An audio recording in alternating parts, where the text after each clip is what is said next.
Hey guys, this is Tony, and this week in youth ministry, we're continuing our conversation about technology, and specifically this week, we're looking at social media and the mentality that I and a lot of other people approach technology. Today, I'm really excited to have Elaine Menardi with us to talk a little bit about some events that have happened in her diocese, as well as a little ebook that she's put together through her website. It's called A Theology of Social Media. Elaine, how are you doing today? Good, good. Thanks for inviting me today. Well, I'm excited to have you here. Can you tell us a little bit about yourself and where you're from, what your position is, and what some of your responsibilities are? I'm the Associate Director of Faith Formation for the Diocese of Reno, and the bulk of my work includes youth and young adult ministry, along with some adult faith formation that we do. I also have a couple of extra projects along the lines of communications and connections that we're working on here at Bishop Calvo's request. Okay. Now, and I was really interested to find out I caught a little flyer of yours at NCCYM and went to the website and was really impressed by a lot of what I saw, the conversations, and the way you broke open some of those stories. And when I searched a little bit more online, I found a lot of that started at a singular event that was called 4G. Can you tell me a little bit about that event? What caused you guys to host it, what its focus was, and a little bit about the outcomes of it? Sure. About a year ago, Bishop Calvo asked the Curia to start looking at how we communicate among the diocese, not only between parishes, but between the diocese and parishes. How do we get the information out? He was really looking at just communication along the lines of traditional media, but as we started talking more with different people, we came to the conclusion that it's really more about connection than it is about communication. And so that's what I talked about in the ebook is that communication is really kind of a one-way push of information, where connection really engages the two-way conversation. And as Catholic Church, that's really what we want to be about these days is engaging those relationships and having conversation with each other. So one thing led to another, and pretty soon we realized that our parishes needed to have opportunities to talk more about this and basically to learn about how to use social media and technology to engage people in conversation. A lot of us individually use Facebook, and in some cases we had parishes on Facebook, but there really wasn't an understanding about how do we use this for ministry? How do we use it to make relationships with people in our parishes? And especially those that don't come to church every week, those that maybe we just see a few times a year or in between First Communion and confirmation sacraments. How can we reach those people that aren't always present with us? So we came up with this idea, we called it a 4G Connect workshop. And it's basically 2 full days of different sessions, starting with the idea that how has the ground in ministry shifted? And a lot of that information comes from emerging models of parish leadership. Mm-hmm. And then the other part of it comes from the National Study of Youth and Religion, combining those pieces of data that give us a clue about what's happening in the lives of Catholic people today. So that kind of set the stage for learning more about how can we use some of these social media tools to connect. How do we share our stories of faith with each other? What does it mean to communicate versus to connect?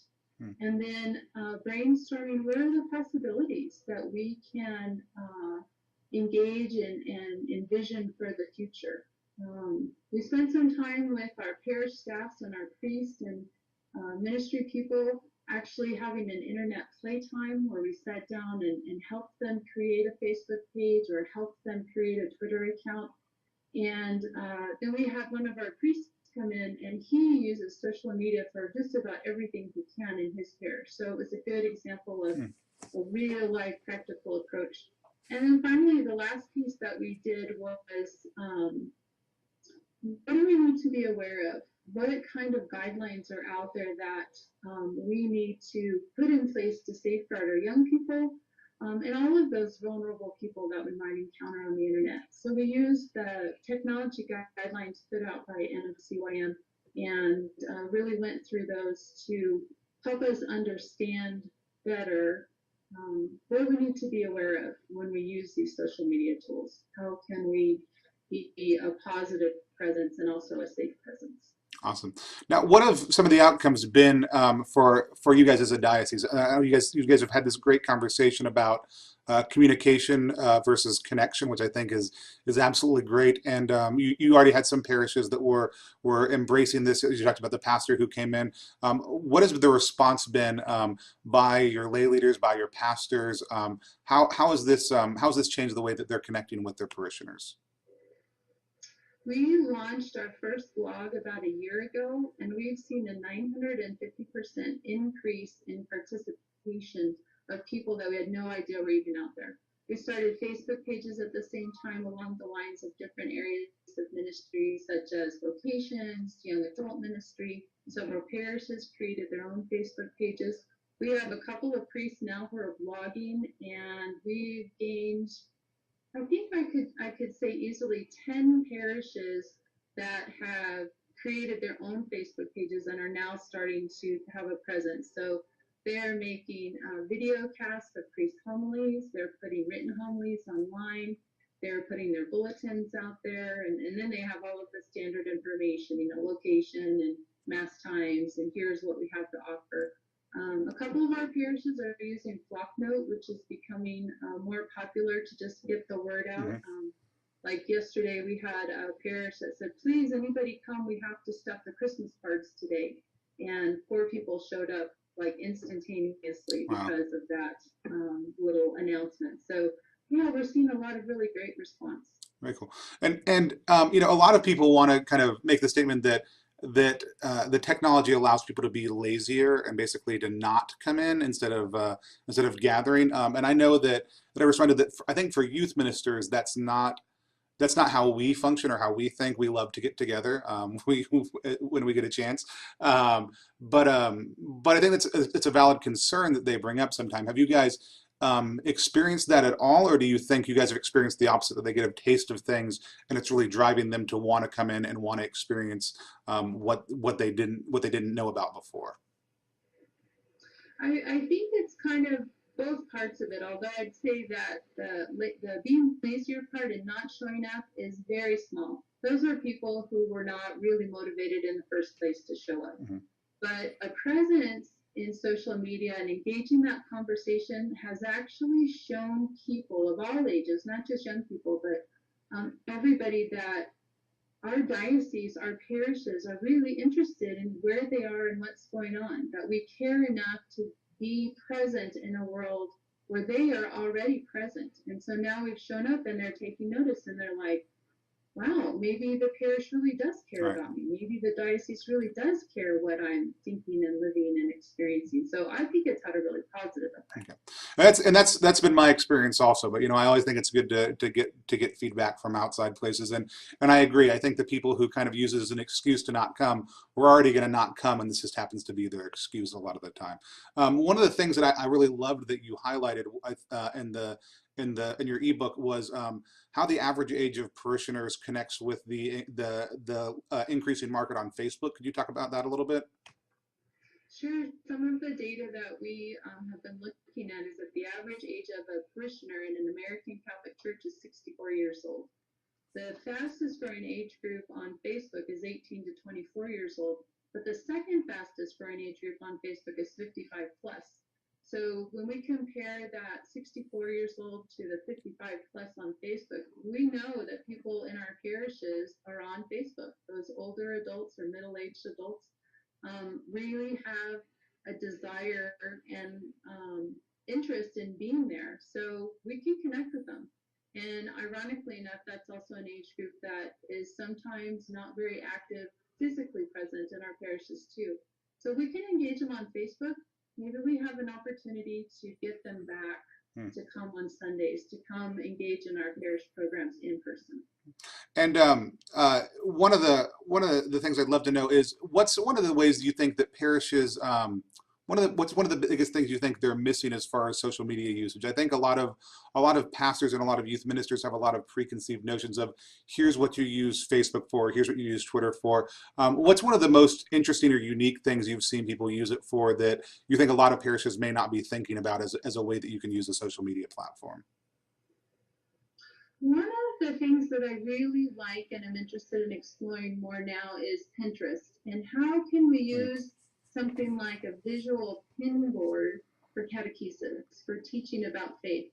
A lot of the young people that I know on Pinterest are pinning and repinning quotes and inspirational pictures, and it really highlights a deep hunger for something spiritual. So I think, gosh, if we could tap into that and say, this slide or this pinboard came from such and such a parish or the Diocese of Reno, then we can maybe make that connection mm, and hopefully look at a parish or look at a youth ministry event to say, you connected with me when you put that quote from Mother Teresa out there. So I think there's a lot of potential to use some of these tools for catechesis. I also really like one of the things that we've been doing on one of our blogs is putting questions of the week related to the gospel readings, or actually the lectionary readings for the week, and encouraging young people and families to take those home and talk about them at dinner time. So the questions themselves are not so churchy and preachy as much as they are, what do you think about this issue that's going on right now with the fiscal cliff? How can we talk about that? And what does that say to how we should be talking about stewardship and how we should be giving of our time, talent, and treasure when our country mm. is facing this great big dilemma? So I like the idea of bringing relevant everyday questions and issues into the context of faith. And social media helps us do that. Very cool. Well, Elaine, I really appreciate your time. I think it's a great thing that you're doing there in your diocese, and it's a great example to other dioceses and parishes around the country for ways you can engage this. And it's great to hear that that a lot of it's stemming from really from the top down. That your bishop and your diocesan staff are on board with this and are really pushing it out to parishes and inviting them into that connection, into that conversation. Can you tell people where they can find out a little bit more about the work you guys are doing online? Sure, you can visit some of our diocesan sites at renocatholicproject.com, or you can also go to strongcatholicfamiliesinreno.com. You can get the free ebook on my site. It's called laneplain.com, and it's a free ebook, so check it out and download it, and yeah, I'd love to hear your thoughts. All right. Thank you, Elaine. Hey guys, tomorrow we'll be wrapping up our week-long conversation about some different models and mindsets about how we embrace technology. So I hope you guys check back in for that.